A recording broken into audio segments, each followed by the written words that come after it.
Move. Good afternoon. I'm Mary Hill, and I'm president of Three Rivers Telephone Cooperative. I'd like to welcome everyone here to our 62nd annual membership meeting. If you would please stand for the national anthem, be sung by Fairfield High School students Brooke Poore and Shani Peltzer.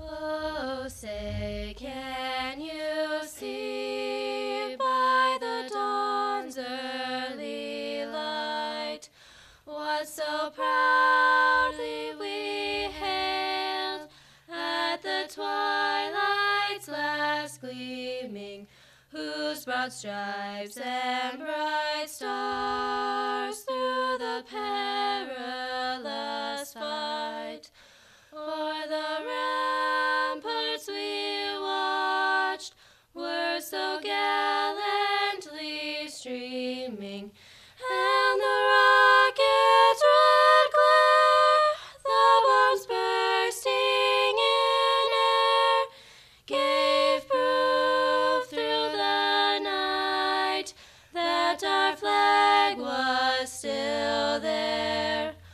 Oh, say does that star-spangled banner yet wave for the land of the free and the home of the brave?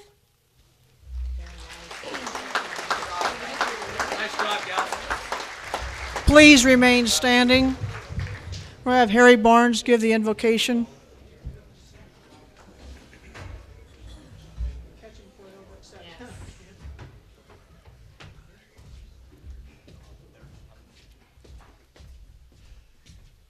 Good afternoon and welcome to everybody.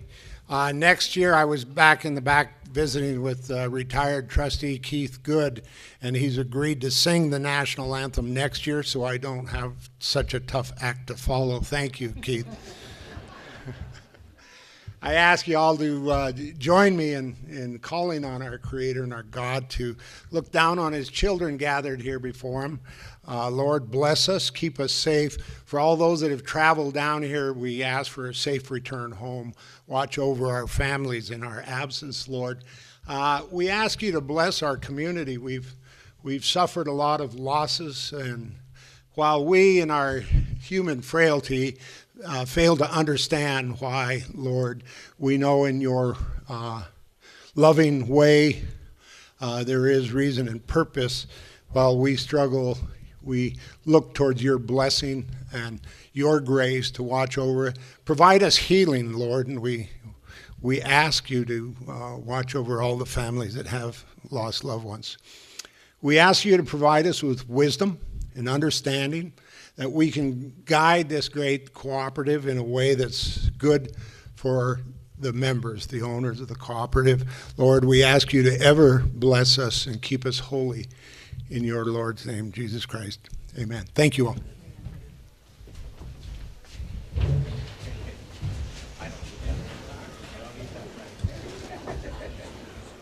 Thank you, Harry. I'd like to take this opportunity to thank the Cozy Corner for providing such a wonderful, delicious meal.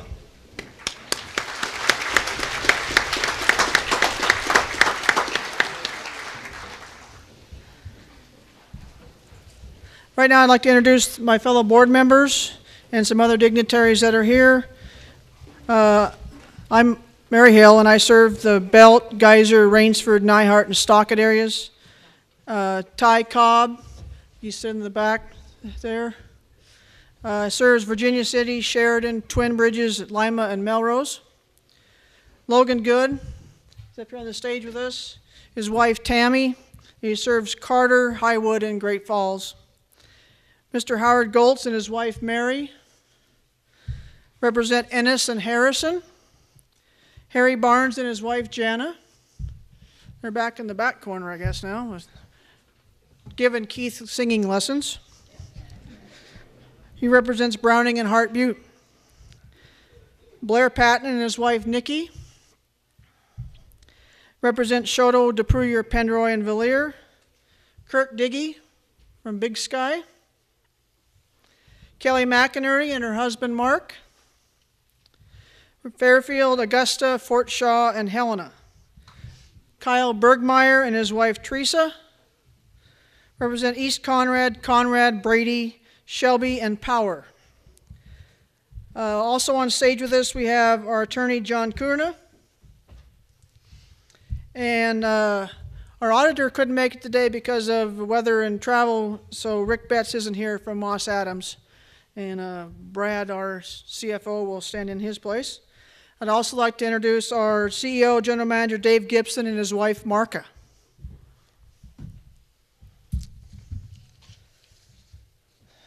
Call on Trustee Secretary Logan Good for the quorum report. Good afternoon.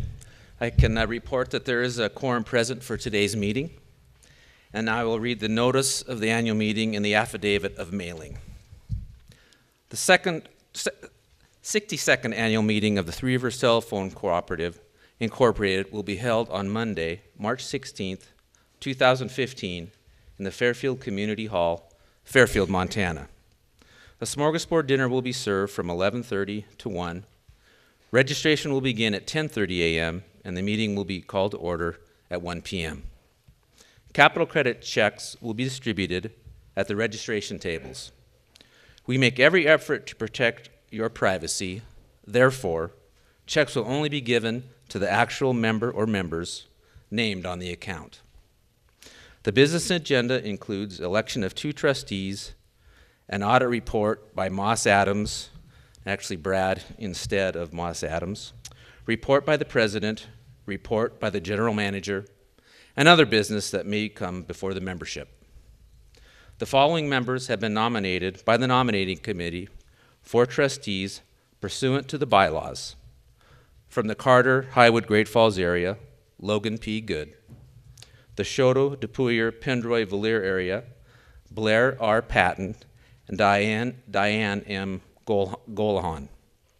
Each nominee will have the opportunity to give a 3-minute speech. Additional nominations for trustees may be made as per the bylaws. Door prizes will be awarded during the afternoon.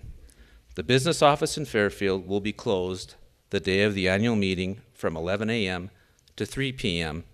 for walk-in traffic, but will still be taking phone calls and trouble reports. Please mark the date on your calendar and plan to attend. If you're unable to attend and want to watch via the internet, log on to www.threerivers.net and follow the link to the annual meeting. Now, at this time, I would like to entertain a motion from the floor to approve the minutes as distributed in your packets and dispense with their reading. Do I have a second? Second. Thank you. The motion has been moved and seconded. All those in favor? Opposed? Thank you. Motion carries. Mary will now give her president's report.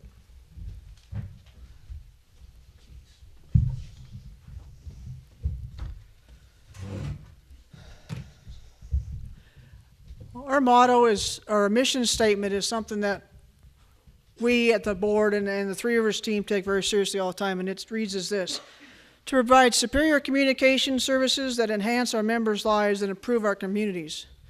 All of our decisions are based on that mission statement.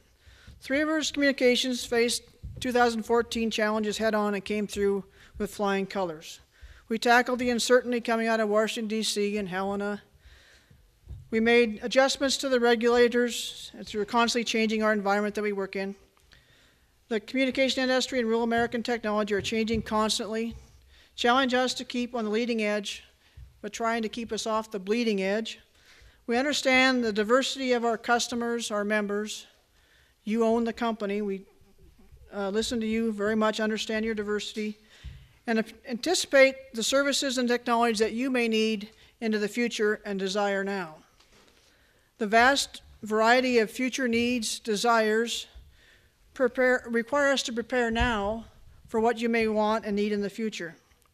The balancing of new technology deployment, informing members what that can be done with those new technologies, regulatory controls, and financial stability are the key components of our game plan. The fiber is going in the ground at a speed that takes into consideration all these components. The fast break isn't always the best strategy for the entire game. One of the keys in installing fiber is the number of trouble calls is reduced compared to that age-old copper that we're replacing. Your service is that much better too. And I can't stress enough that once that, I know Sun River got a bunch of fiber this year, is it's there, we can use it. So learn as much as you can on how that can enhance your lives and your community's lives. Three Rivers and our National Association, NTCA, and other rural cooperation communications co-ops around the country are working with a variety of rural industries and organizations to spread the word on the importance of broadband technology in the rural atmosphere. Agriculture, we're working with different farming and ranching associations. The internet, that fiber optic, that broadband, the internet is now an internet of things. We got machine to machine. And you've seen agriculture where, from the tractors being able to drive themselves, the amount of seed, the amount of fertilizer, to cow cams. I can watch my cows calving from anywhere I'm at, and zoom it in, to rural weather stations. You understand what's going on at your pivot that's 10 miles away or 60 miles away or whatever. All those kind of things in agriculture. And also security is a big thing for that. We can watch what's happening with our fuel tank that's out away from eyesight in different places. So there's lots of data out there that we can utilize through that internet and how it's vital it is to rural America. Education, distance learning, technology courses and careers that our students that are in high school and those now can be involved with. The well-rounded education that they get, they can all have that stuff. And hopefully when they complete their college careers and that they will come back to Three Rivers country and live and raise their families here because we have the communication and the technology for them to do that. Healthcare is a big one that utilizes the broadband. We got hospitals and physicians groups we're working with. You can make diagnoses anywhere in the world. I have a friend from Stanford that had a medical problem, and they were sent the information to Australia, and they were diagnosing it there. So those kind of stuff can, the digital world is there. Medication dispensers from pharmacies all over the world. Insurance fraud with medications, telemedicine. I know we use it as an EMT and Geyser. We get educated and training from anywhere in the world right there in Geyser because of the fiber optics into our facility. We don't have to take our responders out of the community to be trained and stay up to date on all the new technologies, so it's a great thing. The veterans, there's a high percentage of veterans that live in our rural cities and towns in Montana and the United States. So getting them the broadband for their benefits, their health care, the mental support and stuff. I think I heard a statistic the other day that there's 26 veterans that commit suicide in the United States every day. We need to curb that kind of stuff, and the broadband stuff where they can get support for themselves and others would be great. So we're supporting and enhancing our rural communities with the fiber optics too by economic development. Your property values go up when you got broadband in there. We're talking to real estate folks around our communities. Fiber optics into the house, your value of your houses went up without you adding anything to it. So those kind of things, having fiber. I know our little school in Geyser advertised on the radio around Great Falls and stuff because they had fiber coming into the community. They had fiber into the school, and they advertised that you can get a private education, because the number of students to faculty ratio was low. So you got students there, you get a public education at private education at a public education cost. Plus the fiber's there so the families can work for any company in the world right there. And their population in their school is doubled. You know, the quality of life, security and stuff like that you can use for your homes. You know, the Internet of Things now, the refrigerator can keep track of when your milk supply is getting low and can tell you and tell the grocery store to deliver milk to you and whatever else. So they're talking to each other, the security, you know, you can have cameras on your entrances to your businesses, your homes. You can be on vacation and take a look at what's going on, turn the lights on and off so the burglar outside doesn't know that you're not there, all kinds of stuff. So you can also, with the global economy, you can live here in Three Rivers country and work for or sell products or services anywhere in the world. That's the kind of stuff that our broadband does. I was just down on the floor here earlier, and a gal came up to me and said she was at a funeral in Butte this weekend. And someone came up to her and says, Three Rivers is the most technology advanced co-op that they've seen in the western United States. And I said, thank you. And I think a lot of times we're like the old farmers and ranchers around. We don't broadcast and brag about what we do. But Three Rivers does have a very robust fiber optic network and broadband, and we do provide great services.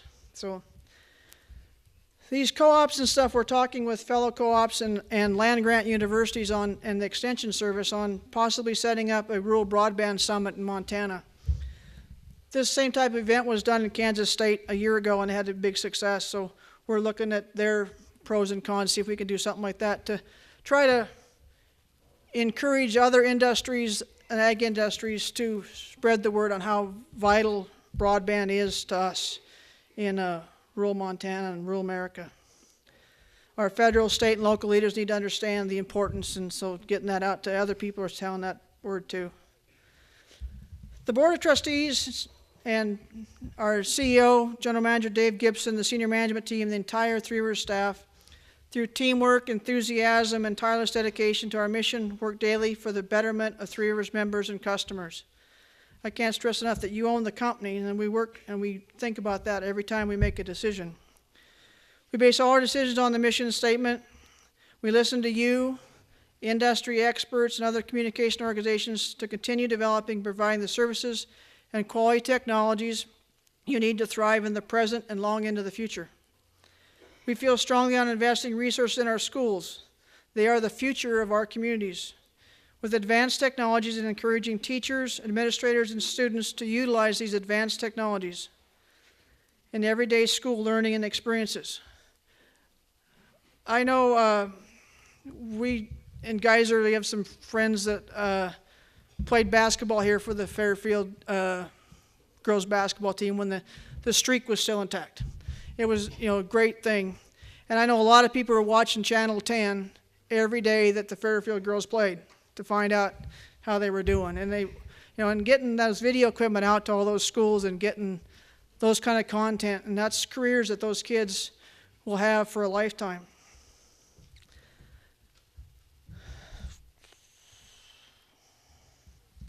We made a huge commitment to our members in replacing the age-old copper in state-of-the-art fiber.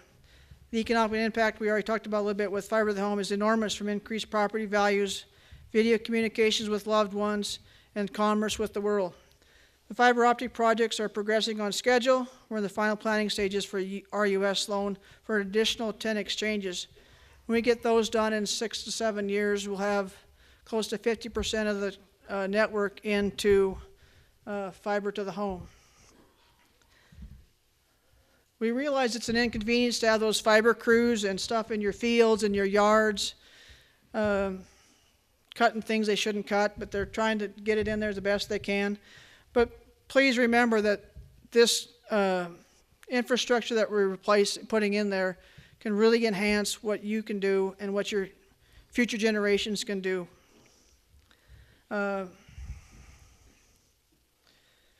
Please join Three Rivers in embracing the changes and challenges coming in 2015. Change is inevitable, and challenges make us stronger. Turn the stumbling blocks into stepping stones. I challenge you to find ways to enhance not only your life, but your neighbor's life and your communities in 2015. Even if they're small activities, look for ways that we can enhance each other. Our Three Rivers family welcomes your comments, questions, suggestions as we are in this game for the long haul.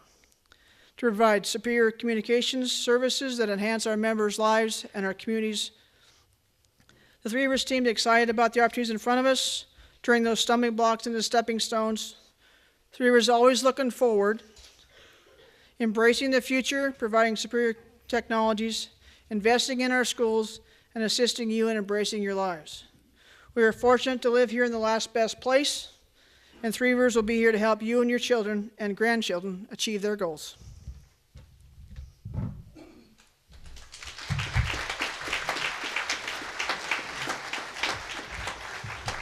Thank you. I'd like to call on our attorney, John Kuna, to lead the election process.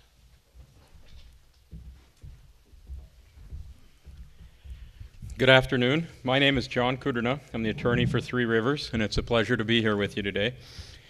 One of the responsibilities of members at the annual meeting is to elect your Board of Trustees for the positions that are open, and at this meeting you have 2 trustee positions up for election. One is the Choteau, Dupurier, Pendroy, Valier trustee representing those areas, and the other areas are Carter, Highwood, Great Falls, the trustee representing those. Those 2 positions are currently held by trustee Blair Patton for the Choteau, Dupurier, Pendroy, Valier, and Logan Good holds the position for Carter, Highwood, Great Falls. Those 2 positions are up for election, and the way that process works is a nominating committee was appointed by your Board of Trustees to make nominations. I'll give that report in a moment for that nominating committee. Then I'll take nominations from the floor, and once we're done with all the nominations, then we will go ahead and hold the election. And the election this year will not only be by ballot that you all received here in the room, but there was a mail-in ballot that was mailed to everybody. And anyone that already voted by mail-in ballot obviously cannot vote again here with the in-person ballot. But the combination of the in-person ballots and the mail-in ballots is how we will then determine the outcome of the election for these 2 positions. So starting with the report of the nominating committee, the Board of Trustees appointed for the 2015 nominating committee Dale Gim, Linda O'Connor, Tootie Rasmussen, Lois Hill, and Mike Gilson. And they held a meeting on February 2nd, 2015, and elected Dale Gim as the chairperson for that nominating committee. They met again on February 17th, and they nominated for the Choteau, Dupurier, Pendroy, Valier area Blair Patton, the current trustee holding that position, and Diane Gallahan. So there's 2 nominations for that position. And the nominating committee nominated Logan Good, the current trustee holding that position, for Carter, Highwood, Great Falls. And what I'm going to do now is call for nominations from the floor. Once we're done with the nominating process, I didn't mention, we will take nominee speeches then. And after the speeches is when we'll actually do the election process. So first, we'll start with any nominations from the floor. Do any members have any nominations for the Choteau, Dupurier, Pendroy, Valier position? Any nominations from the floor for that position? One more time, any nominations from the floor for the trustee position representing Choteau, Dupurier, Pendroy, or Valier? Okay, with no nominations from the floor, then that position, the 2 nominees are Blair Patton and Diane Gallahan. Now we'll take nominations from the floor for the trustee position representing Carter, Highwood, and Great Falls. Any nominations from the floor for that position?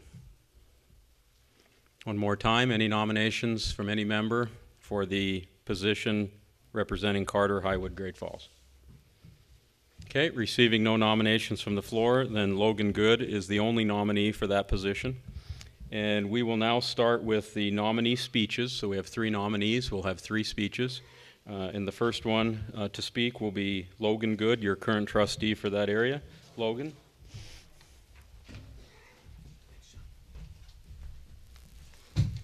Good afternoon. As John said, my name's Logan Good, and I represent Carter, Highwood, and Great Falls. And since I'm running unopposed, I would just like to thank you for allowing me to serve on the co-op board for another year. I think that the co-op is in fine shape financially. We've done some great things, and I'll piggyback a little bit on what Mary said about the fiber to the home. That's our big project, and that's something that we're all very proud of. And it's something that you folks, as members of the co-op, should be proud of as well. It's cutting-edge technology.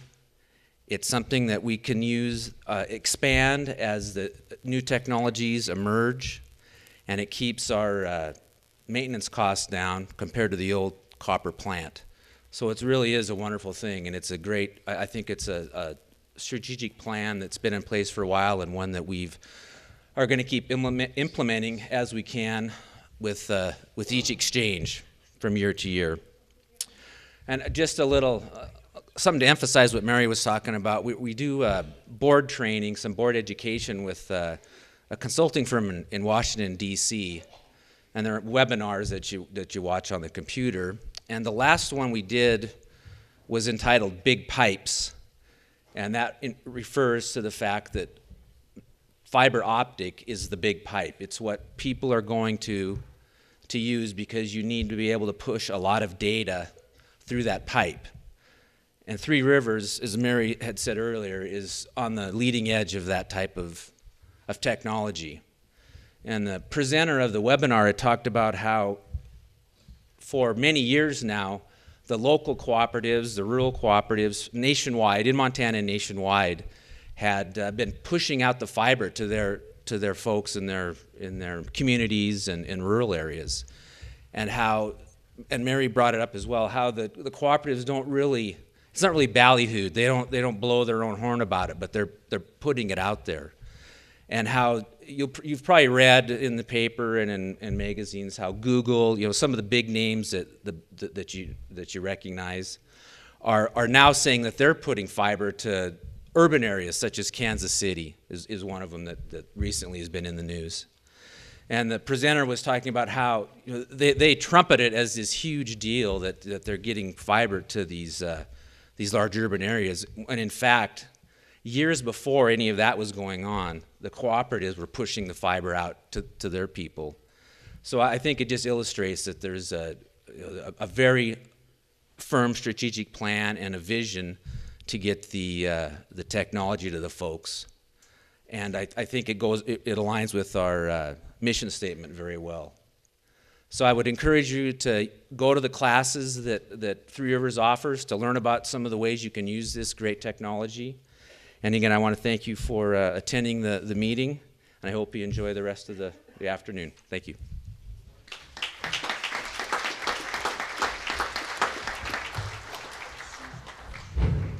Thank you, Logan. Now we have the two nominees for the position representing Choteau, Dupurier, Pendroy, and Valier, and that is Blair Patton and Diane Gallahan. And the first nominee speech we will hear from now is Diane Gallahan. Diane, are you here? Okay, thank you.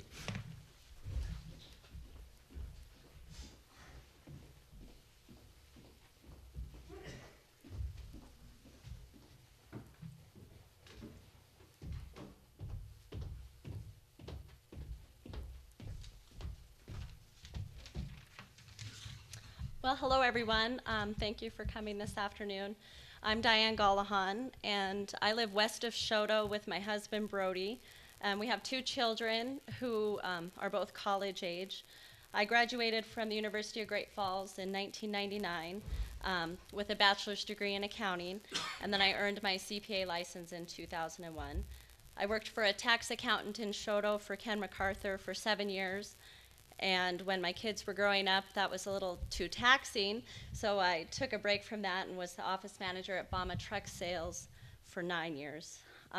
Currently, I'm employed in Great Falls by an accounting firm called Joseph Eve as a senior tax accountant. I'm running for the Three Rivers Board because I believe in our rural communities, and I've always been very active volunteer. I was a member of the Choteau JCs for 10 years, serving several terms as president and treasurer. I was also very active in Choteau Chamber of Commerce and the Teton County Cattlewomen. As our children entered elementary school and junior high school, the focus of our family turned to them, and I became a 4-H leader and softball coach.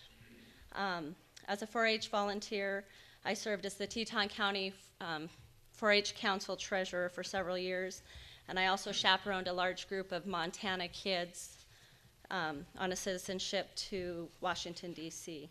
Now that both my kids are out of high school, I feel that I'm able to once again volunteer my time to a worthy cause. It seemed like the Three Rivers Board fit that bill. Years ago, as a young ranch wife and mother, trying to earn my college degree, I fully appreciated the value of the telecommunications system in rural Montana. Several of my classes at that time were taken telecom, and I listened to them over the telephone and watched videos on the computer and the TV. So I know what good telecommunications is worth. Also, with my current position as a CPA with a firm in Great Falls, I can telecommute for my job, and that way I don't have to drive into Great Falls all the time. I'm a strong supporter of small communities, agriculture, and the importance of family, and I think the telecommunications industry in rural Montana plays a vital role in keeping our rural way of life sustainable. I don't think young families would be able to come back to rural Montana without the telecommunications infrastructure that we have. So with that, I appreciate your support, and I hope to contribute to the rural way of life in Montana. Thank you.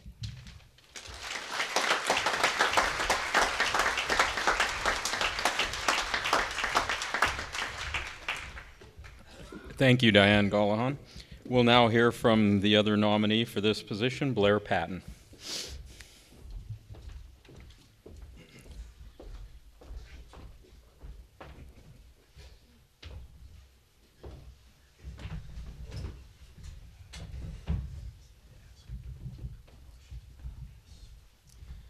Thank you.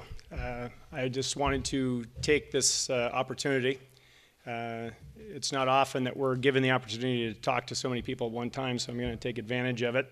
I'm going to deviate a little bit from the normal format. I thought a lot about what I wanted to say, and I thought if I have this opportunity, I'm going to go ahead and say it. Three Rivers, when I came aboard 3 years ago, I was a member. I was a business owner. I used it privately. I didn't really know what to expect coming on board. Did I have a background in telecommunications? No, I did not. So I thought, you know what? Here's what I want to say. I want to say, if I could tell you one thing that I've learned that is very important, it is that Three Rivers absolutely is committed to you, the members. And now this sounds maybe a little like salesmanship and rhetoric. It's not.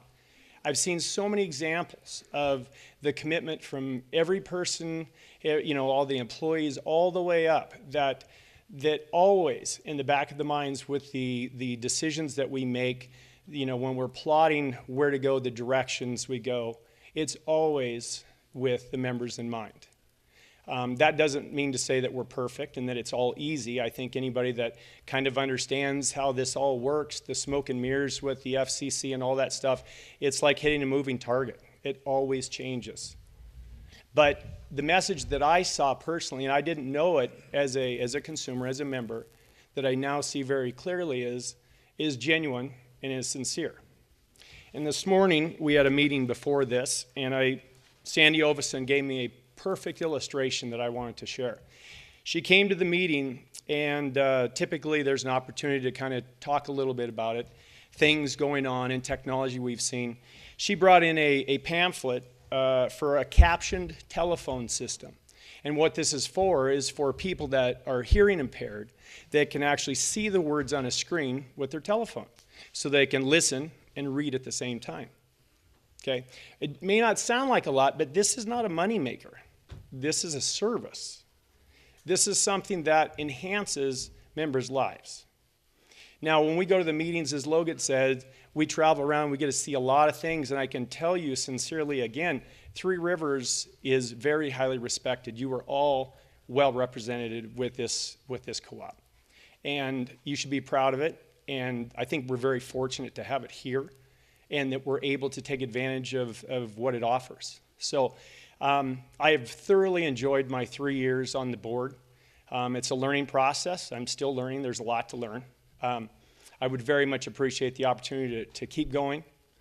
But win or lose today, I just want to say thank you for the opportunity to do it. And I hope that you truly do appreciate what Three Rivers is and is about. Thank you very much.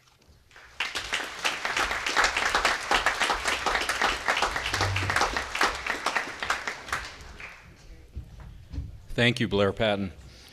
Now it's time to cast the ballots, and I remind you, if you've already voted by mail-in, please do not vote again here.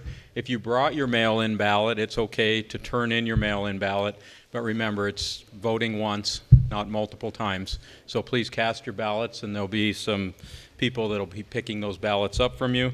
And while the meeting continues on, I, with the people that collected those, will go to the back and we'll gather up all the ballots, including the mail-in, tally them, and I'll come back and report to you the results. Thank you very much.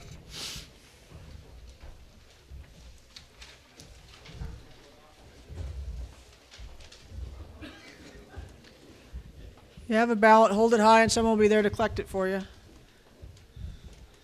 Ross Ovison and his tellers are in the back room going to tally them all up. I would like to again thank all the members of this year's nominating committee for their service. Dale Gim, Linda O'Connor, she's actually in the room, Tootie Rasmussen, Lois Hill, and Mike Gilson. Now it's time for the exciting portion of the meeting while you're getting your ballots turned in. The audit report, and here's Brad Beese standing in for Rick Betts.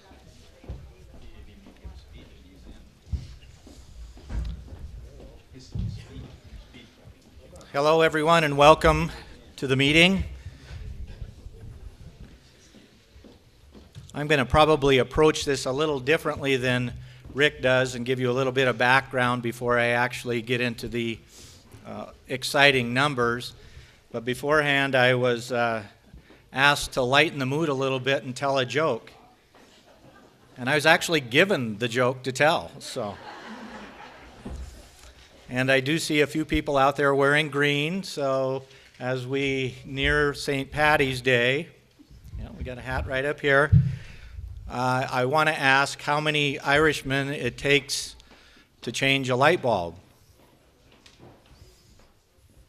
And I was told it's 15. 1 to hold the bulb, and 14 to consume enough alcohol to make the room spin.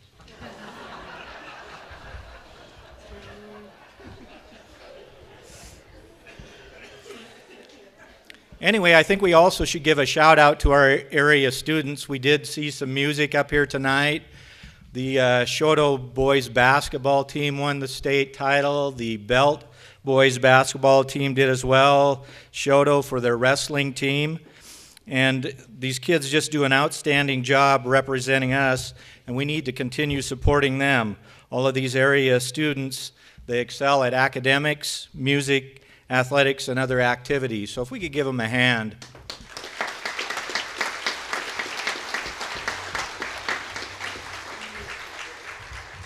Thank you. As Mary pointed out, Rick's not able to be with us. He apologized. This is the first meeting he's missed since Moss Adams, and before that, McFarland and Alton became our auditor, and I don't even remember how far that goes back. Again, he usually loves the opportunity to get up in front of you and talk basketball, especially Gonzaga. He missed his connection on the flight. He was able to join the board meeting this morning and share his insight with the board members using our technology and electronics. And I'm not sure, but I think Rick just needed a little extra time this year to work on his own bracket, so this might have been all staged. He also wanted to try and get a few digs in about Eastern Washington and U of M, but we don't need to go there. We can talk about that after the meeting. I'd sure be glad to talk about that. Rick did want to express his gratitude to not only the accounting staff, but many others in the organization that helped pull together the audit. It's a complex audit. It's a complicated company.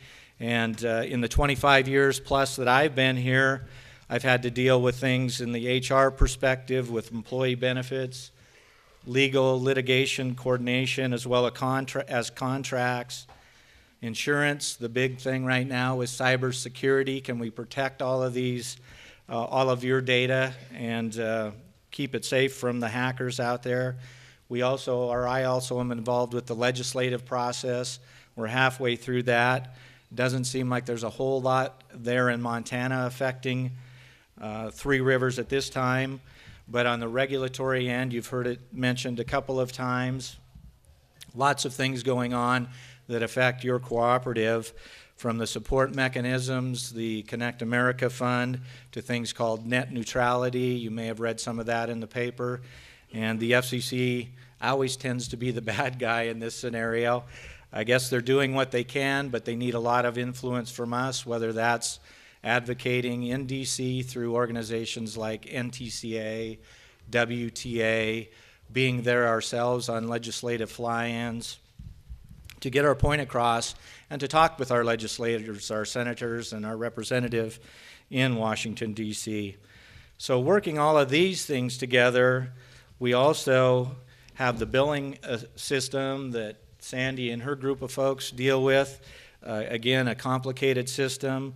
The work order system, Ron Warnick and his folks work tirelessly to make sure that services get connected, that they operate well, and everything clicks. All of that comes together with the accounting system, our accounts payable, our payroll, and our general ledger. These create pages and pages of general ledger's accounts and thousands of transactions that we must reduce to the 3 or 4 pages that you see in your annual meeting packet that are our financial statements that Moss Adams opines on. So I do have to give a thanks to all of our accounting staff. They did a wonderful job again. And again, they don't do it all by themselves. This process is so interconnected between all of the different groups of people at Three Rivers. The audit itself, we send off our trial balance to Rick Betts and the folks in Spokane. They, using generally accepted accounting principles and standard auditing procedures, then design a testing of all of those accounts, all of those transactions. They don't per se do an internal audit, internal control audit, which is the systems and processes that we use to capture that information, but they do so to the extent that they can assure themselves that they can put together an opinion, that we can put together the footnotes, that we're fully disclosing everything to the members, to our lenders. And they also provide a management rep letter, which they send to the board president, that outlines anything that they see as in the way of accounting procedures or weaknesses, risks, those types of things related to the systems. Our audit is available in full. Like I said, there's several pages in your packet, but it's there and available for viewing at our headquarters office, all 37 pages. So what Moss Adams and their folks do is they pull all of this information together, do their testing, and they want to opine on our audit and our financial statements that they are fairly presenting the position of the company with no material misstatements or misrepresentation. They issued an unqualified opinion, which is the highest level of assurance related to an audit.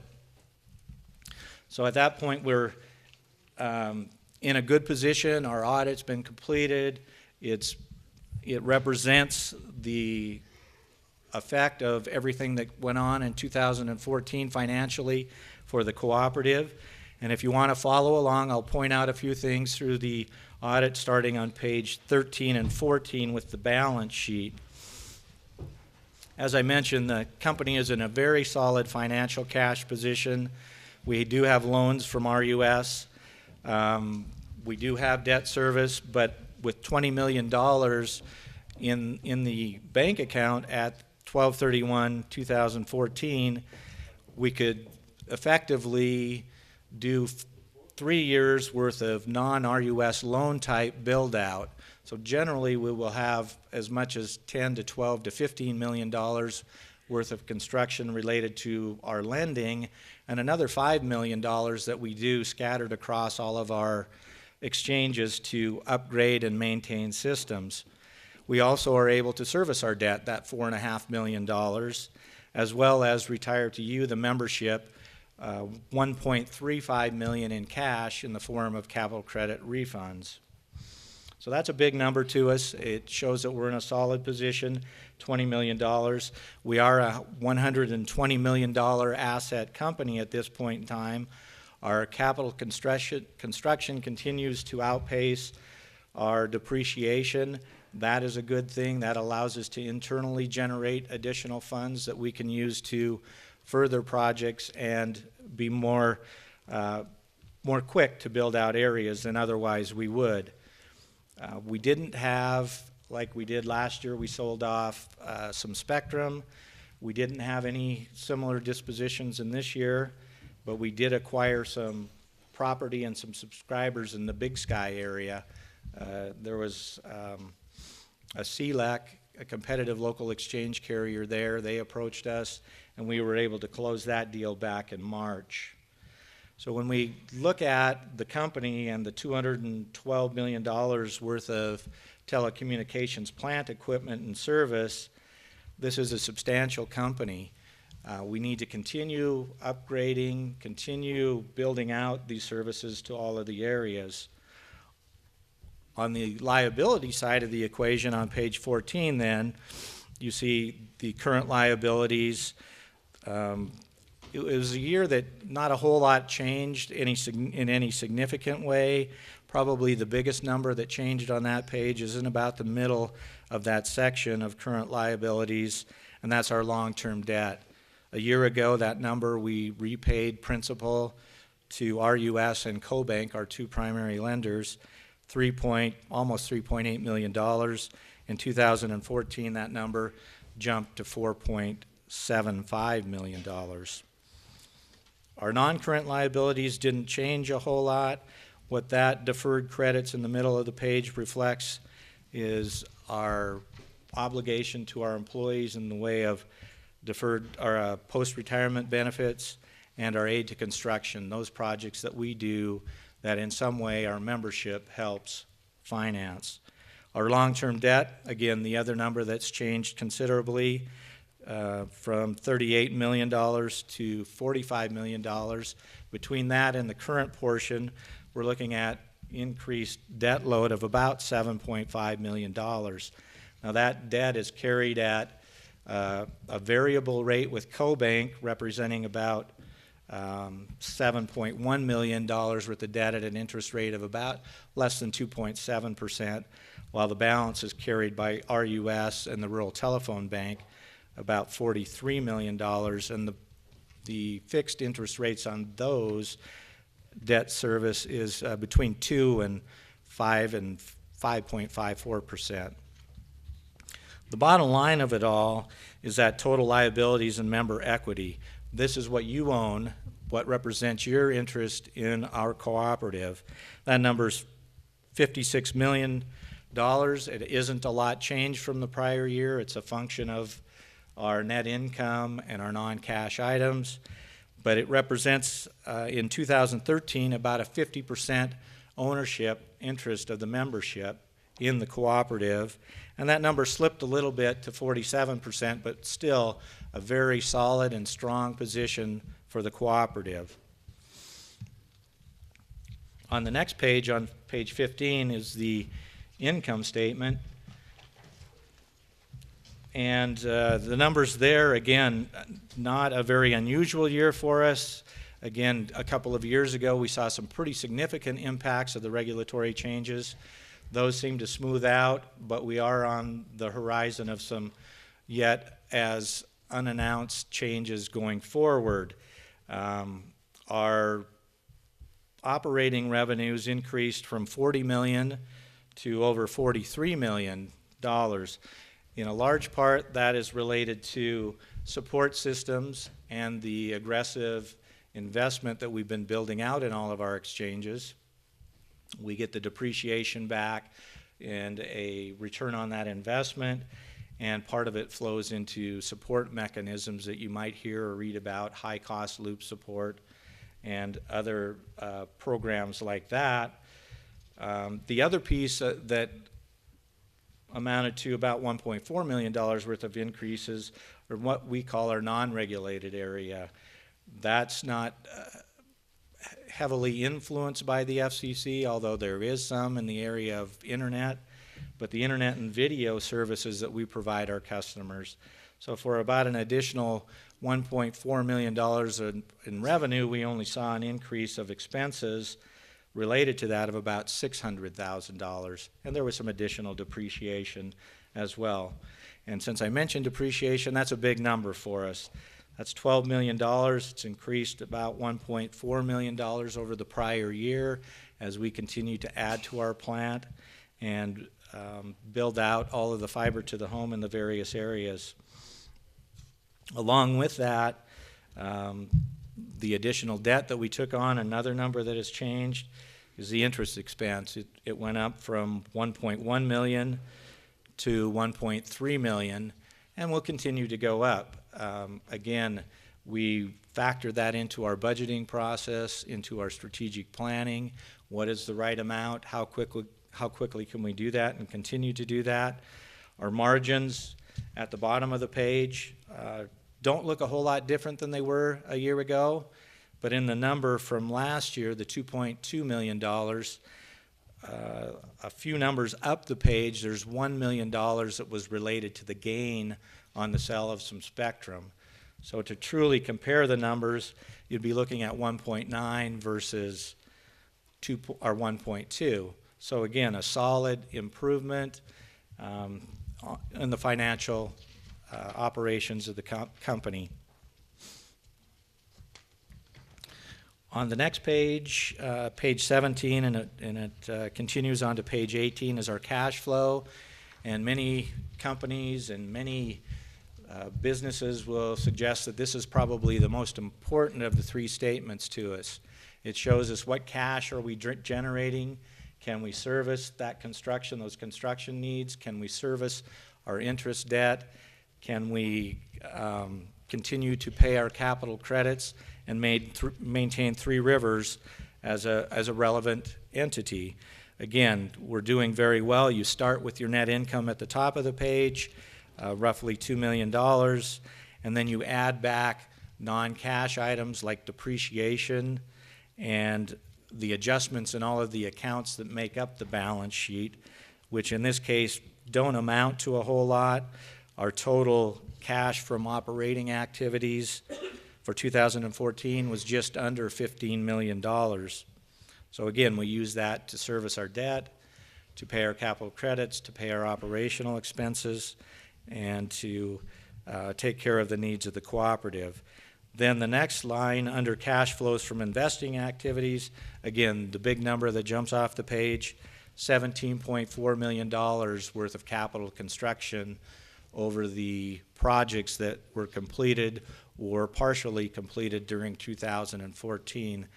That number will continue to be similar in 2015 as we wind down the RUS loan, which was a 5-year construction loan, and I think Mary did mention that we're on the ready to submit our next loan design before RUS, and we'll additionally look at CoBank as a lender as well when we get to that, as well as some maybe not so traditional lenders in the rural utilities market.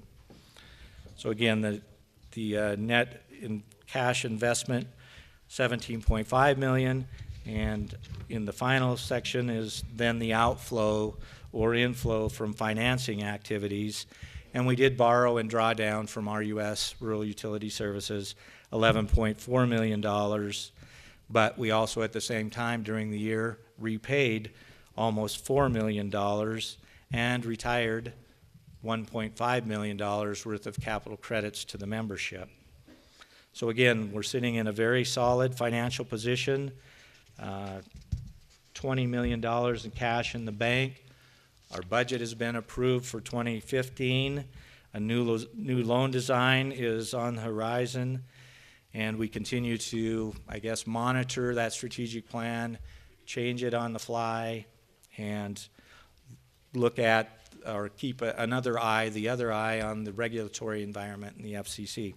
So with that, I would conclude the financial report and the audit report for Three Rivers Telephone Co-op. I can entertain any questions at this time, or we can hold them over after Dave Gibson gives his remarks. If there's anything out there. Hey, Mary.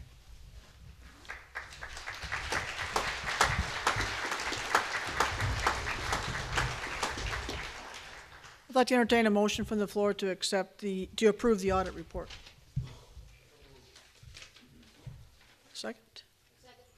Okay, moved and seconded to approve the audit report. All in favor, say aye. Opposed? All right. Now you can't ask questions about it.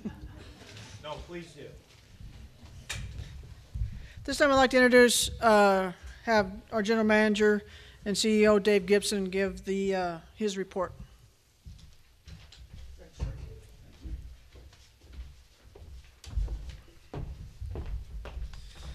So, welcome. Thank you all for being here today. Also, really, because I may forget at the end, I'd really like to thank all of our Three Rivers staff for setting everything up and being here. And it's a lot of work. It bears fruit. We enjoy doing it, but I just want to say thanks. Yeah, exactly.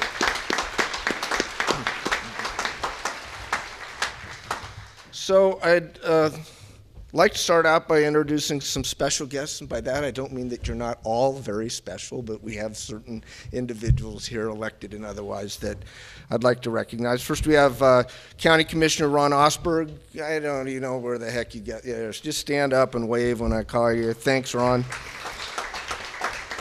Got Scott Odegaard, our General Manager over at Sun River Electric, our compatriot there in the back. Mike Weir from Northern Directory Publishing. Who did that? Anyway, he's back there. We have, if you're still here, our esteemed Mayor Ward Fifield here in Fairfield. I guess he got his meal and took off, but when you're the mayor, you can do that kind of thing. I have 3 past board members that I'd like to recognize, Ethel Parker, Keith Good, and Mike Johnson, if any of them are. Yeah, those board members find the furthest corner in the back shadows to hang out. And finally, and I'd like to, Gordon McCumber, former Lieutenant Governor, State Senator, if he's still here. And finally, Erling Jewell, who is our new general manager over at Greenfield Irrigation. And welcome, congratulations. Nice to have you aboard. Well, as my staff always reminds me, and you've heard me say this before, Dave, people come to this meeting for 3.5 things. They want their little prize that we give them. They want their capital credits check. They want lunch, and they want door prizes. And you are standing between the first 3 and the last one, so be brief. And I will be. I think Mary did a great job of covering, a lot of the issues that we have. And Brad, of course, is filling in for our auditors, so I think you have a pretty good understanding of our financial position. So let me just hit a couple of highlights. So I'm not going to repeat what I've written in my annual report. I assume all of you got through at least the 8th grade and that you can read. First thing I'd like to say is we've had a good year. I mean, we've got some headwinds, and we're working through them. As Brad mentioned, we're doing okay.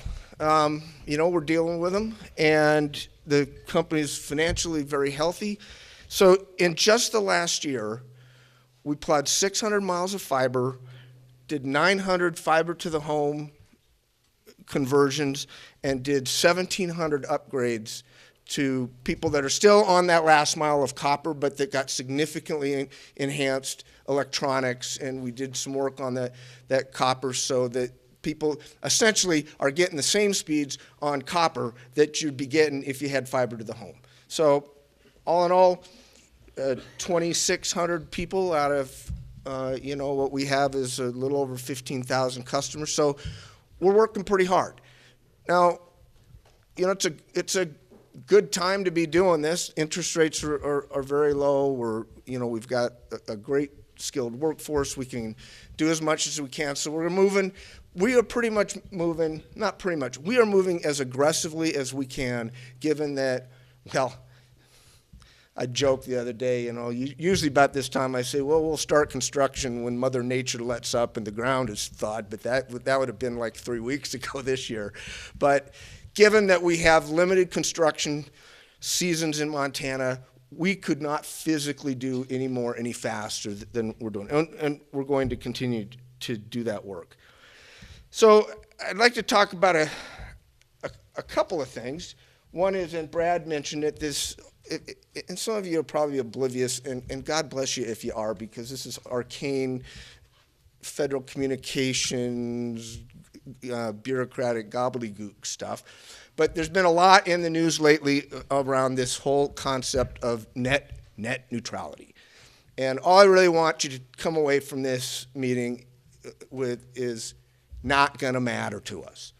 First of all, we don't discriminate any kind of traffic. The FCC is going to be in litigation for years over this. By the way, we won't be footing that bill, but AT&T and Verizon and Windstream and all the big boys are going to take this thing through the court system for probably the better part of a decade. And so it's a lot of politics. You make a few sound bites. You get to stand up and do this kind of thing. No offense, Ron, but right? But it's not going to impact us. We don't discriminate. We have no intention of discriminating traffic. Therefore, the FCC coming in and saying you can't discriminate the kinds of you can't let somebody get Netflix faster than you let them get on Amazon. It doesn't matter. We don't do that. We won't do that, and we're never planning to do that. And so, I just want to let you know, high level. Not something you need to worry about. You can read the headlines and decide who's winning the political soundbite of the day, but it's not going to matter to me or you or any of our other members. We will continue to face headwinds at the Federal Communications Commission. And I'm just going to tell you, they are not real rural friendly, okay? They are focused on, I've always said if you're within 50 miles of either the Pacific or the Atlantic coastline, then you get their attention, and after that, they really are actually pretty hostile. And so they are continuing to ratchet down the universal service support we get, create more rules, create more regulations. We're working through them, okay? It's not easy. I've got a great staff of folks at Three Rivers that helps us get through that. But we're going to continue to see pressure. And that means we're going to continue to have to control costs, which we've done a really good job at doing. And we're going to make sure that this company is financially not viable, healthy. We will do what we need to do to make sure that we're around in the next decade, the next 5 decades, whatever. So, and we're in great shape. We're going to continue to do that, but it's not going to be easy. Just a couple of things that we've been mentioned between Mary and Brad. We've spent $57 million in the last 3 years on investment. We're going to spend about $12 million just in the next year. So coming back to that point I made about we're investing as much as we can, as fast as we can. And by the way, Janet Yellen is not going to keep interest rates as low forever, so this is a really good time to be doing this. And when rates change and the financial conditions of the country change, we'll deal with it. We are going to ask for another RUS, Rural Utility Services. It's a branch of the Department of Agriculture. And just to refresh you, we are applying for another loan. Still working out the details, probably around $30 million over the next 5 years. I want to emphasize it's a loan. This is not stimulus money. We're going to have to pay it back, so we're going to be real prudent with what we do so that we can continue to advance fiber to the home and make these kinds of infrastructure improvements. And RUS, just point of education, RUS was created back in the 40s. and it was to promote rural electrification at the time. And then in the 50s, they expanded that to telecommunications. And the reason it's important as an agency isn't that you get free money. It's that you get money and you get 17 years to pay it back. Because when you make the kinds of infrastructure changes that we're making, that you made when you electrified rural America, you are not going to be able to pay that back in 4 or 5 years. These are once in a couple, 3 generation kind of changes that you're making with your core infrastructure. And you need some time to be able to pay that back over time. So we will be doing that. I think looking good. This year was a pretty healthy year financially, so that'll certainly help. And hopefully when I'm standing up in front of you next year, I'll be talking to you about the next 5 years worth of projects. As for this year, we're doing the Harrison and Highwood exchanges, so we'll be starting there probably in a couple of months, converting all of that to fiber to the home, and we'll just keep chipping away. We got our priority list, and we're going as fast as we can. So again, I'd like to thank all of you for being here today. Again, thanks to the employees. Now I want to talk to you. We did the same thing last year. We have been moving around to our various communities, and we have been doing technology classes. You know, how to use an iPad, how to use the new Windows system, how to use a computer, how to be safe on the internet.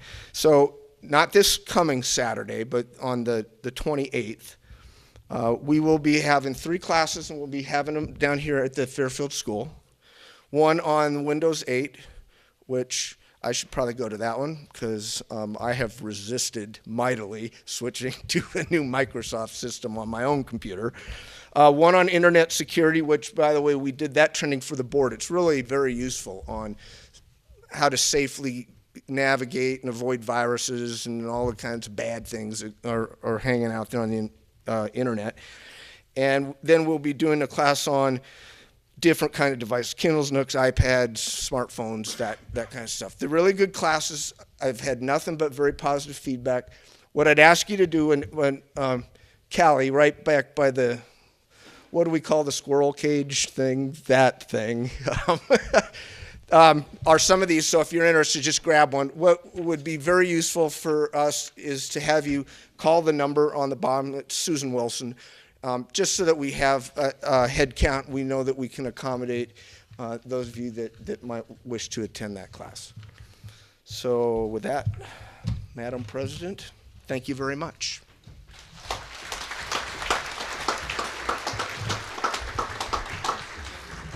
Thank you, Dave.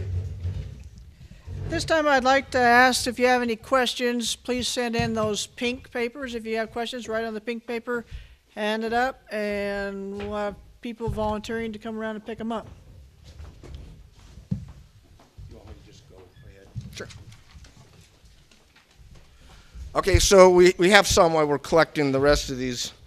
See, these later ones, they're interesting because I haven't had any chance to think about it, and I really got to wing the answer. But these I've had some time on. Why do you have a blocker at the school? Cell phones can't dial 911. Is this legal? Well, first of all, we don't do cell phones, so that it's not going to be anything that has to do with Three Rivers. Number 2, no, it is not legal to block cell phone. In fact, the FCC's been running around the country finding a lot of people for using illegal blockers. So I don't know what would be going on with that 911 service. The best question to be answered by someone at the school or one of the wireless companies that you're talking about. Okay, we've added approximately $6.5 million of long-term debt. However, the consolidated statement of income does not show it. What portion of the long-term debt are we servicing and under what item? Okay, so we have been taking on debt. I just talked to you about how much we've been trying to invest in upgrading infrastructure.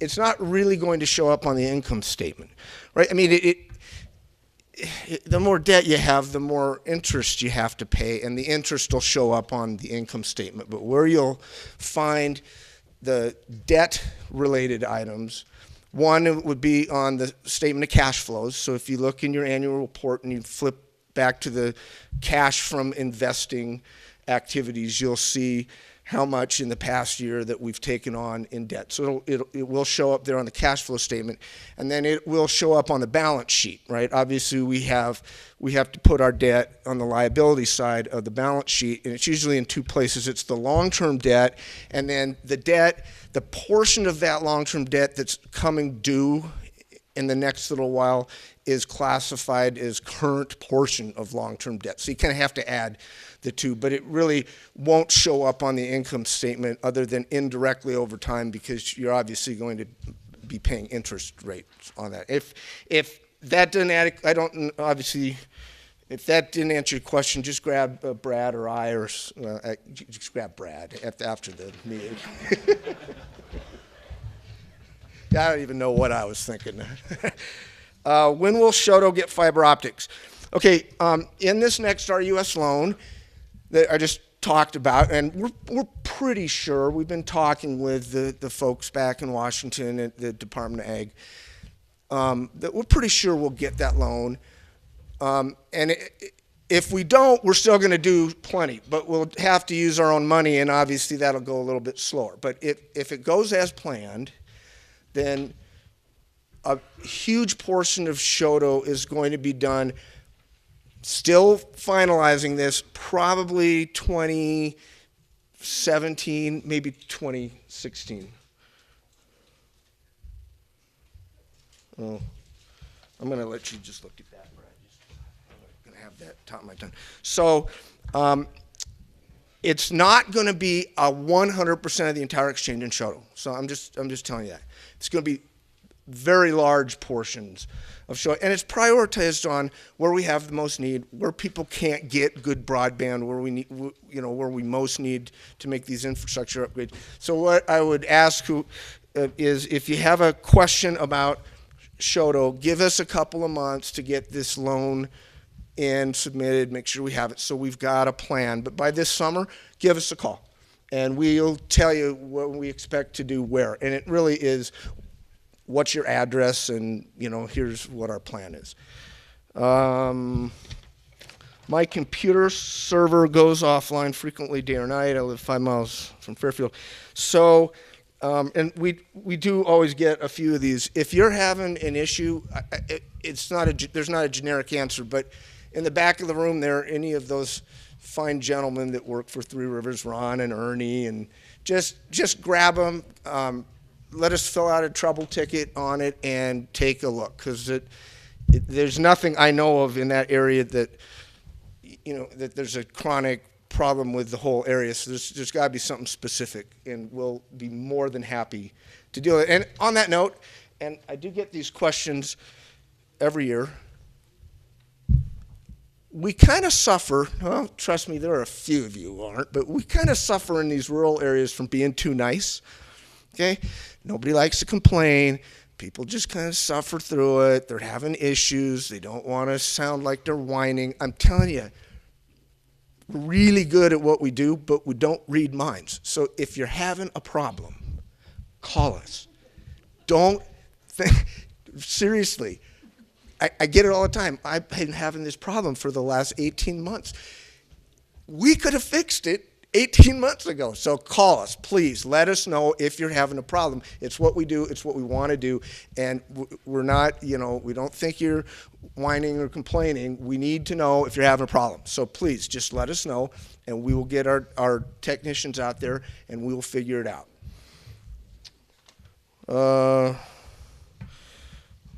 What is the time frame for fiber optic to First Road west of Lane 11?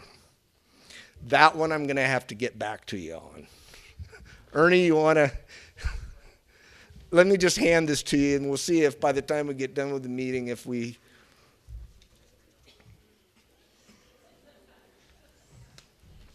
It's great to have people that are so much smarter than you that you can just hand them these little pink slips of paper. Is Three Rivers Communication and Three River Communication Co-op two separate entities? So it's technically the Three Rivers Telephone Cooperative is the organization, and we call ourselves Three Rivers Communications because it sounds a little bit more modern, but really there's a couple of really minor entities, but we're all the same thing. We're all the cooperative, Three Rivers Telephone Cooperative, Inc., right? We're all one. If we use different terms, it's just convenience, but there's really no difference.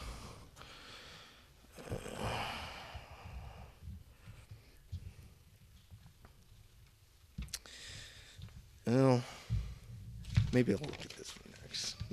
Think about it. Okay, last summer on the Upper Highwood Creek Road, etc., laid a cable through the bridge in view of the fact the bridge is being replaced. Will this be? I can't read. But the answer is, we do relocations all the time. Okay, we in fact we try and put our cable, fiber optics, or copper. Of course, if we're putting anything in the ground now, it's all fiber optics. We really do try and go in the public right of way because it's previously disturbed land, which for a lot of you means nothing, but when you're down there talking to a bunch of bureaucrats in hell and they're trying to fill out an environmental report on this stuff, the fact that somebody's had a backhoe in there before really helps you out a lot. And it's just easier, but it does mean, and that the same is true of bridges, the same is true, railroad crossings. We don't have too many of those because BNSF is like horrible if you try and cross the railroad tracks, but that's a whole other story. So we have road projects, and when they widen the road or they redo a bridge, when they, any kind of maintenance, it's very common for us to spend a good part of the summer getting out in advance of that and relocating. So I'm not sure what the specifics here are, but if there's bridge work or road work or any kind of construction, then we'll just move it or replace it or whatever we need to make sure that we can continue to serve our customers in that area. All right, the bundle of Three Rivers Internet, cable, TV, and phone went. Bill went from $100 to $167, which is that. Don, does that sound right? Yes. If they have the high-end TV, okay. Okay, I'd love for us to never have to raise our rates. I would. I don't like it. If you think any of us enjoy the having to do that, the reality is, we have not touched the phone rate, although we're bundling the phone because of federal rules. We have to bundle the phone and the internet. Our television programming costs are obscenely increasing, and we have no choice. Because if you want to watch The Big Bang Theory, I've got to pay Fox Networks an obscene amount of money to carry that network. Even though if you were in Great Falls, you just pick it up on rabbit ears over the air. I can't do that.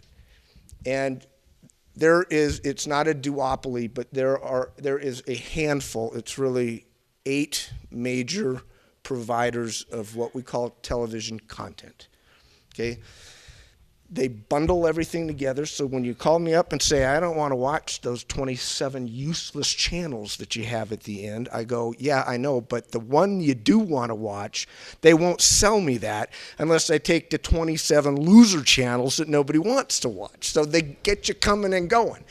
And it's not just us. I mean, if you're reading if you're looking at the national news, there are huge fights. DirecTV was just in the middle of a massive fight with, was Viacom done?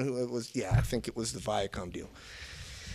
And they have us, okay? They've got a monopoly. Nobody has been able to make a viable television service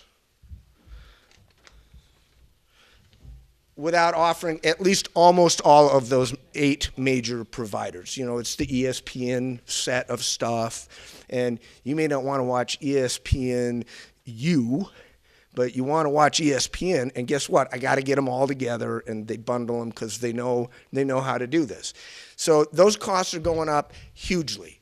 And frankly, I think we probably made a mistake as a cooperative. And it was before my time, so I can just blame somebody else. We continued to eat costs, particularly on the internet side, but also on the on the television side.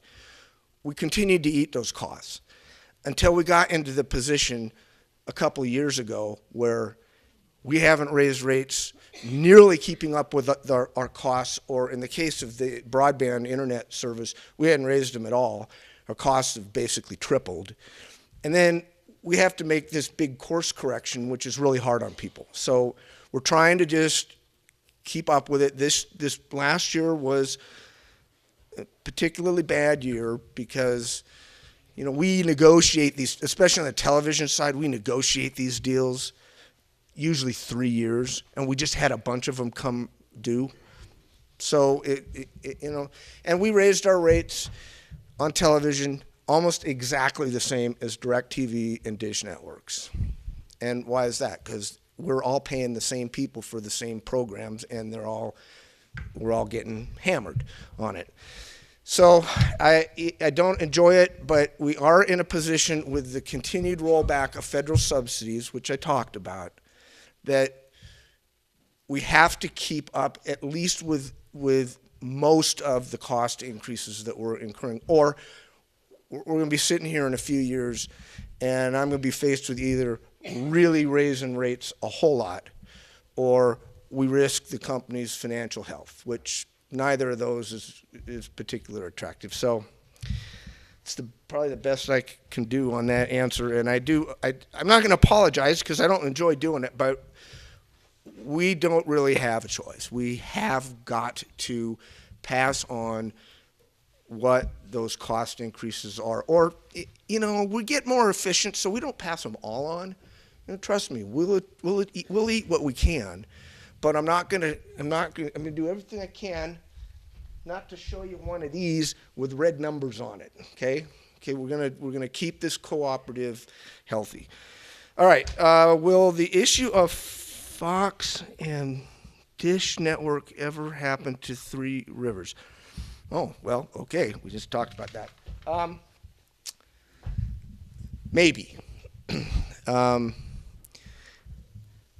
Our goal and everything we do, and Don Cerrito on the back there is kind of my lead person on all of this, is we will continue to do our very best to offer the same channel lineups that we're offering because people want them.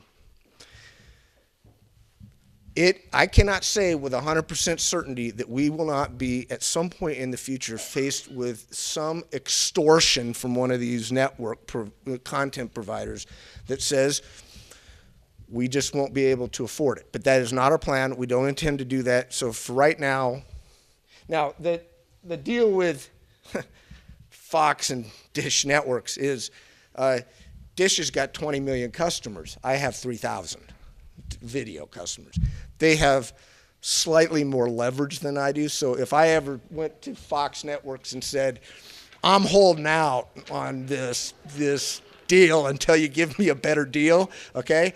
It's going to be, and the horse you rode in on, don't let the door hit you on the way out. So we pretty much have to just take what we get, and we'll continue to do that for the future. We have no intention of dropping channels, other than sometimes these people that are bundling channels say, well, we're dropping this channel and we're forcing that one on you, so we kind of have to live with that, but not the major ones, right? Not Fox, NBC, CBS, ESPN. Those are pretty solid. When we got DirecTV, I'm sorry, I don't. Oh, Don, I'm going to let you answer that one. When we got is that DirecTV? I'm sorry.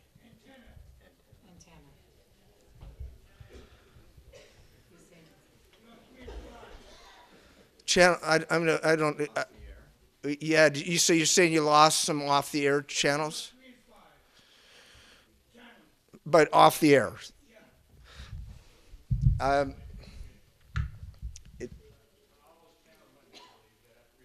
Here, Ernie, come on up.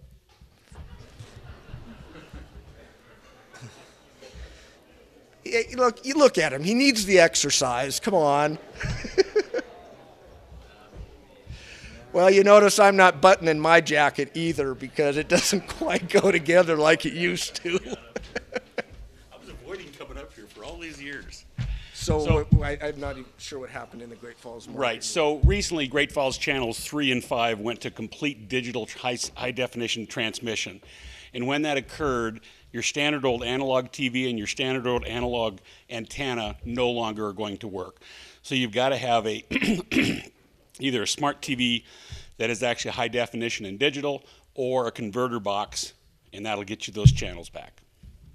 Thank you. And then I do have quick answer on the other one. We don't have any scheduled fiber in that area, but what I will do is get with that customer directly, find out exactly what your needs are, and see if we can improve the service we're giving you on broadband. Thank you. You've got that one, so I'll just leave that with you, Ernie. Yep. Okay. Oh, yeah. That one. Yeah, one additional question, and I'll try and talk really fast so more questions don't show up. During the last few years, what has been Three Rivers' rate of interest on rural utility loans? And just a little bit of additional background on what Dave had mentioned about RUS, USDA, Department of Agriculture, and these loans. They cleverly or not so cleverly added a alphabetic character to our loans, and we're currently at the T loan. So we started at A, so we've had 20 loans along the way since back when we got the first one in 1950. That's when we started. I don't know if we got the first loan then, but perhaps back as long ago as 1953. In any case, way back when they were borrowing money at a 2% interest rate, which was somewhat unheard of and challenged as being a subsidy and a government handout, those kinds of things. They do have two types of loan, a cost of money loan and a hardship loan. And currently right now the hardship loan rate is more than the cost of money with the interest rate environment that we're at least until tomorrow when the Fed meets. And I don't think they'll do anything too radical tomorrow. So we do have about, as it's dwindling down, a little over $1 million in principal over 6 or 7 notes that are still at 2% interest money. Also with RUS, we have about $42 million worth of additional debt that is more current and includes the $11 million that we drew down last year. Now the interest rates as we draw those monies down are set at that time. So the last loan that we did draw down has a fixed rate of 2.36%. Our money at the time, those older loans, there was another arm of RUS called the Rural Telephone Bank. We do have some notes with them. The principal outstanding on that is about $500,000. And it's at a little bit higher rate, but those were probably brought into play sometime in the 70s or in the early 80 time frame. The money that I mentioned, or the debt that I mentioned that's variable, is with another lender, CoBank, and they're part of the farm credit system. We have about a little over $7.1 million in debt with them at a variable rate that's currently 2.67%. We don't see that rate fluctuating wildly, but we are from time to time able to lock it down into a fixed rate type of instrument, generally in 2 or 3 year increments. And so that's pretty much makes up the balance of our, as of the end of the year, almost $50 million worth of debt.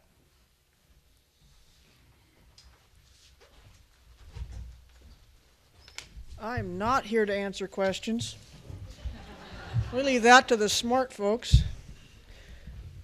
I'm asked for new business. Is there any new business to come before this board at this meeting? Hearing none, I ask for John Kiernan, our attorney, to announce the election results, please.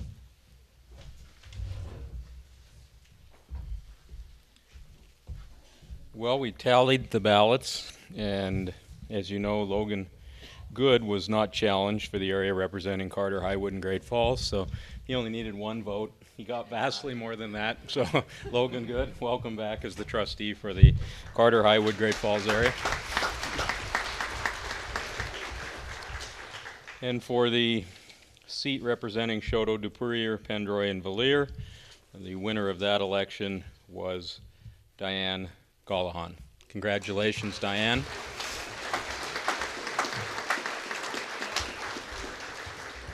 And that closes my services to you. Thank you very much. Thank you, John, for conducting the election for us.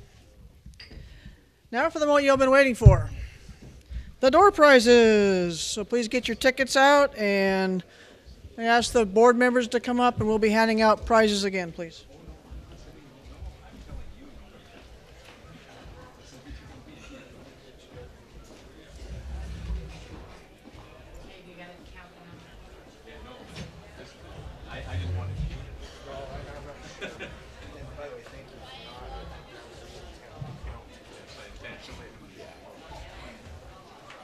So, Susan, you want me to do it from up here?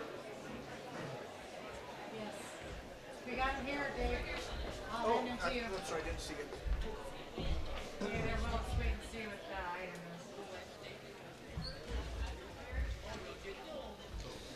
is. All right, so we're doing this a little differently this year because I couldn't always read your handwriting, frankly. So we're just reading the numbers. So you need to get out your stub that you got when you showed up and check the number. So what is our first? What are we giving away?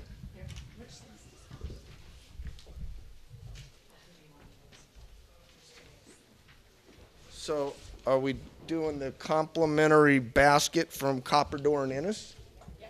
And the lucky winner is 0177858. Right there, guys. By the way, Susan, are these numbers, like, can I just read off the last three? I think so. Might be more Check. than 3, though. Yeah. All right. Last 4 numbers. Okay. So are we doing the beauty and bath basket from Pony Express? Okay. That number. By the way, I'm just reading off the last 4. I'm told that the first 3 are always going to be the same. So the last 4, 8010. Congratulations. Yeah, you look like a bed basket hand lotion kind of guy.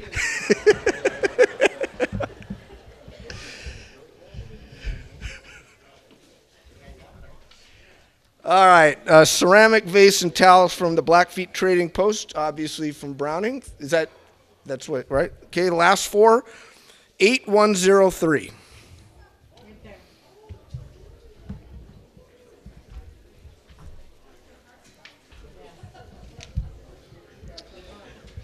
We have a wooden bowl with handmade soap from the Horse of a Different Color down in Big Sky. Last 4, 8149. 8149. There we go.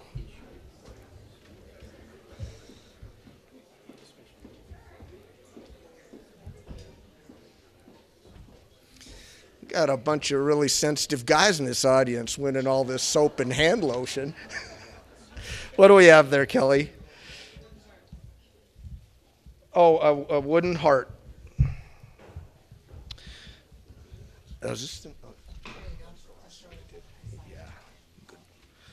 last 4, 8166. 8166. Right there. Come on, feel the love.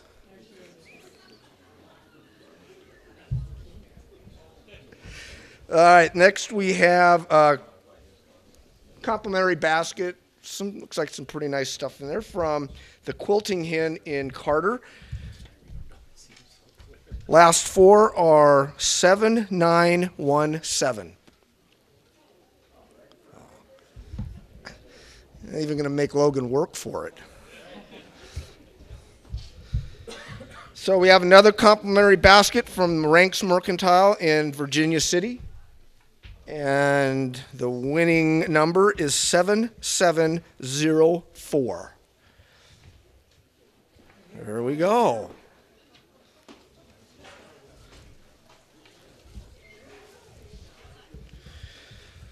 Cooler flashlight extension cord from Ace Hardware in Shoto, 7879.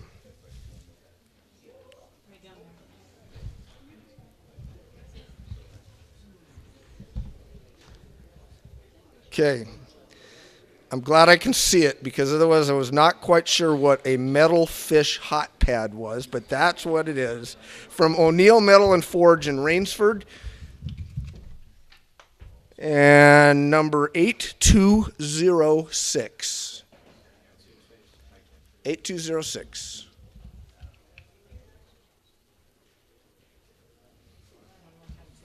$8206.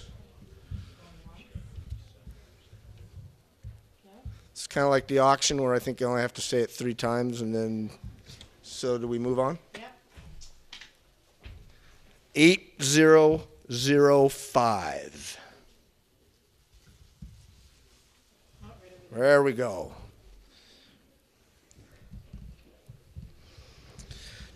Another complimentary basket from the Copper Door in Ennis, number 7750. 7750. There we go. We're rocking along here.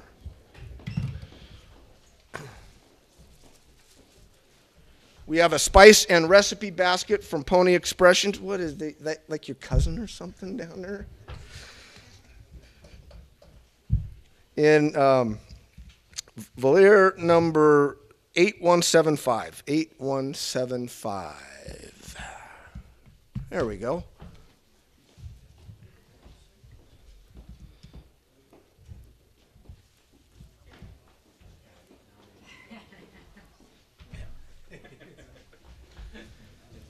Okay, I'm just reading this. Okay, this is a one-of-a-kind, unique wooden decor family sign from Jolene Meyer in Fairfield. Number 8003.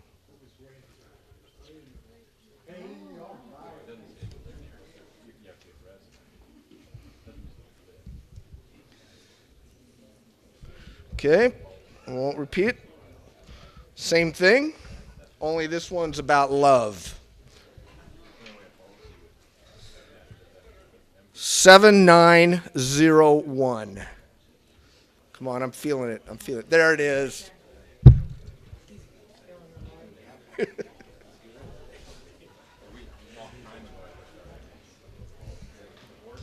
We have another complimentary basket from the Main Street Market in Twin Bridges, and the number is 8086. 8086.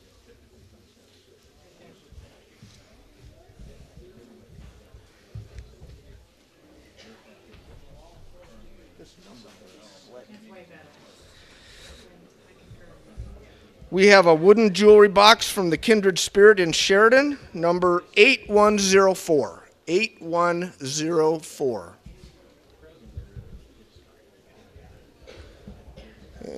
Come on, one of you big burly guys needs another jewelry box.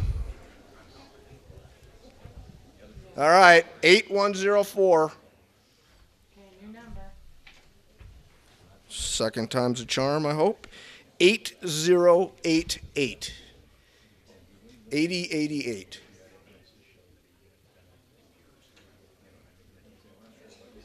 Got it? 8088. Okay. That'll be handy for your massive jewelry collection.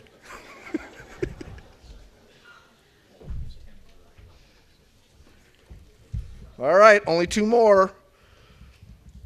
Old West Oh, it's a DeWalt tool set from Old West Lumber in Shoto. And the number is 8019. 8019. Yes. Right there.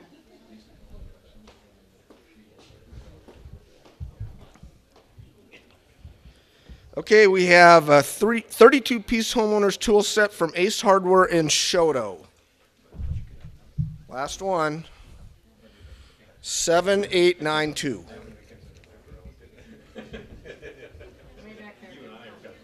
Okay. Mary, did you want to close it out? Thank you.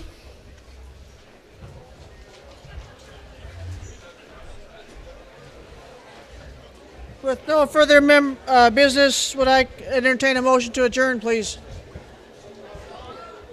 Moved and seconded to adjourn. All in favor, say aye. Drive safely, please. We'll see you again next year.